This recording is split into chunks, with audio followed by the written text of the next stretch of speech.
Hey, what's going on, everybody? This is John Davis. I am one of the owners here at 360 Health and Medicine.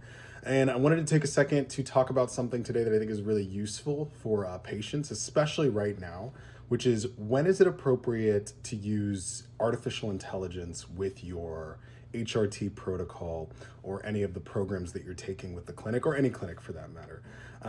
So one of the challenges that we find, and it's a question that I get from patients sometimes is, why do I need to talk to a clinician about my protocol? Can't I just talk to ChatGPT? ChatGPT gives me really, really accurate answers, really detailed responses to the questions that I have. So this answer is funny. It's a little more nuanced. ChatGPT is a language model. So in general, when you ask it a question, it's gonna have a very, very comprehensive response. How accurate that response is varies based off the type of question and the type of information that's been fed into the AI. So I wanna kind of talk about when is it appropriate to use AI to help answer questions and when do you need to draw the line to go meet with a clinician. So one of the things ChatGPT does a really great job with, math questions. If you have a question about, your dosing and you're saying, hey, I have a 2.5 milligram per milliliter semaglutide and I'm taking 10 units a week. How many milligrams am I? ChatGPT can spit that out in a heartbeat. It's really useful for that. Program durations. This is really difficult for some people to track. How many weeks am I into my program so that I know when I need to refill it? How long have I been taking this? How many more weeks do I have? If you tell ChatGPT I'm taking 10 units a night of this 3.5 milligram per milliliter X, Y, or Z, and I'm on my 14th night, it can spit out a date when you're gonna run out of that bottle so that you can plan accordingly. Now, when is it not gonna be as useful? When you start getting into personalized questions, ChatGPT, while it's gonna give you an answer that sounds correct, there's a lot of room for error because we're very specific, specialized, different people, right? We each function differently. We have a different machine. ChatGPT is going to feed out the information that's generalized from its actual infrastructure. So if you say, "Hey, I'm having water retention," is that because of X? ChatGPT is going to source information that's usually going to support whatever it is.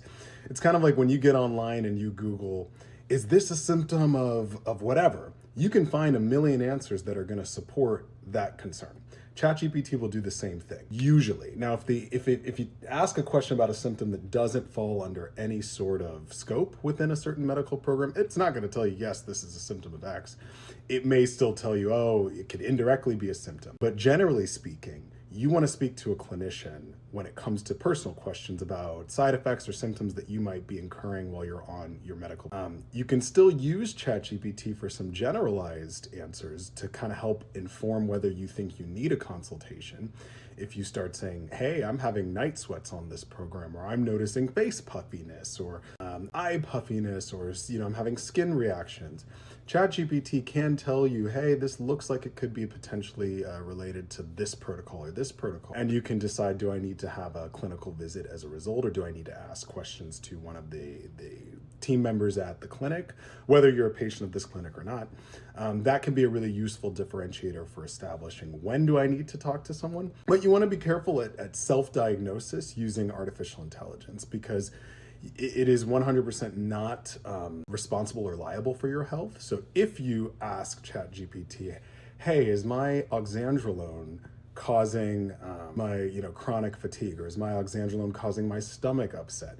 And ChatGPT says absolutely, because it can cause your body to deplete electrolytes and this and that and the other thing, and then gives you this treatment protocol for this electrolyte imbalance, which has nothing to do with what's actually going on. Then you can prolong the time it takes to get dialed into a program successfully. So use AI with discretion when it comes to your health. Always cross-check some of the information that you're getting with a clinical staff member, with a team member, at whatever clinic you're at, if you have the ability to. But don't take for granted that the information you get from artificial intelligence is going to be relevant or accurate for your health. The other important piece that we see whenever you're meeting with a clinician is that this is someone who's sitting in front of your health records. This is somebody who's ideally, has some history with you and understands how your body works a little bit better.